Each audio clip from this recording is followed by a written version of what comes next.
Bismillahirrahmanirrahim. Assalamualaikum warahmatullahi wabarakatuh.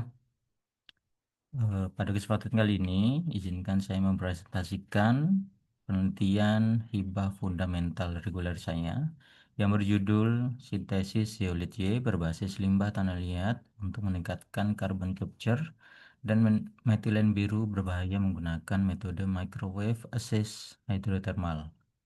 Penelitian ini dilaksanakan pada tahun 2025 dengan Ketua David Ferianto dan anggota 1 yaitu Dedi Romadi dan juga anggota 2 Gian Vilanegolwa. Kami dari Universitas Mercu Buana dan hibah ini itu merupakan hibah tahun 2025.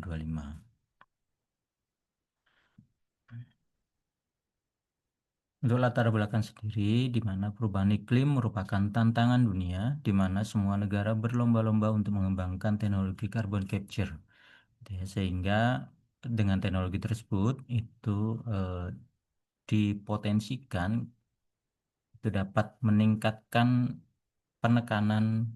peningkatan suhu maksimum per tahunnya sebesar 1,5 derajat Celcius, di mana pada climate change tersebut itu didominasi oleh CO2 sebesar 89,1%.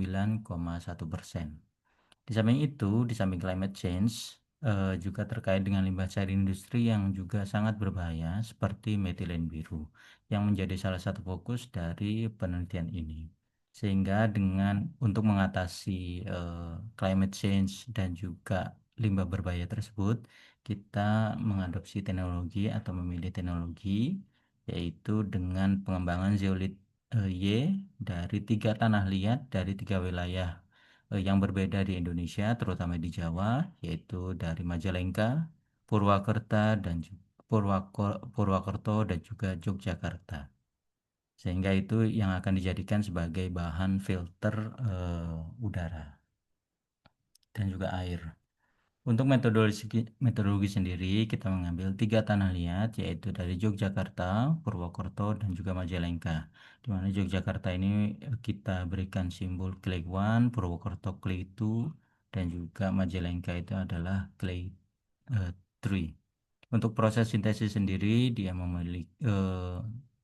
berproses dari penyaringan, kemudian dilanjutkan dengan oven, kemudian dilanjutkan dengan proses milling sehingga menjadi butiran yang lebih kecil, kemudian proses kristalisasi dan juga oven tersendiri gitu ya.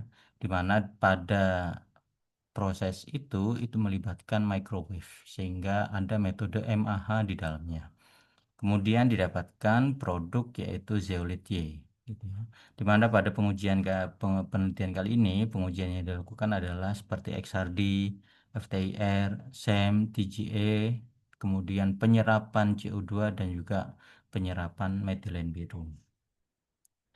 Untuk hasil penelitian sendiri bahwa kita bisa melihat bahwa XRD itu didapatkan bahwa setiap peaknya itu menunjukkan kristalin pada zeolit yang sudah kita analisis gitu ya, di mana tiap eh, peaknya itu menunjukkan zeolit gitu ya, menandakan bahwa itu full terbentuk zeolit. Kemudian pada analisis TGA itu didapatkan bahwa pada clay 3 itu memiliki kestabilan termal yang lebih tinggi dibandingkan dengan clay 1 yaitu dari Yogyakarta dan juga dari Mojokerto untuk clay 2. Gitu ya, sehingga memang untuk analisis TGA itu lebih berpotensi tanah liat yang dari Majalengka gitu. Untuk hasil penelitian sendiri bahwa zeolit yang sudah ditreatment menggunakan NaOH memiliki porositas atau pori-pori yang lebih banyak dibandingkan dengan yang lain gitu ya, sehingga itu menandakan bahwa material tersebut itu memiliki kapasitas absorpsi yang lebih tinggi dibandingkan dengan material lain. Itu ditunjukkan pada gambar G, H, dan juga I.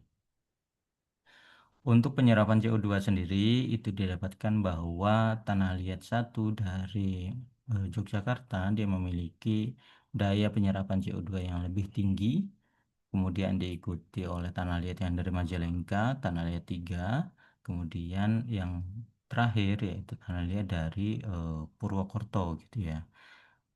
Terkait dengan data penyerapan cairan metilen biru juga demikian bahwa eh, tanah liat yang dari Yogyakarta ini memiliki daya penyerapan metilen biru yang lebih tinggi gitu ya dibandingkan dengan yang lain.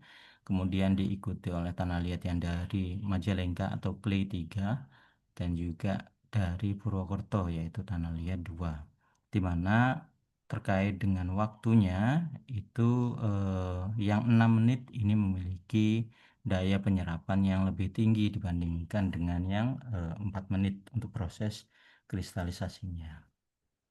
Untuk keluaran tersendiri, kita dalam proposal mencantumkan jurnal internasional berputasi Q3, tapi pada kesempatan kali ini, pada realnya itu adalah kita submit luaran kepada jurnal internasional berputasi Q2, yaitu Mechanical Engineering for Society and Industry, gitu ya.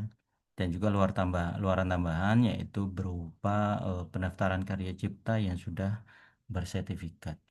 Demikian proposal presentasi luaran kami gitu ya dan juga laporan akhir penelitian hibah fundamental tahun 2025 ini. Terima kasih banyak. Assalamualaikum warahmatullahi wabarakatuh.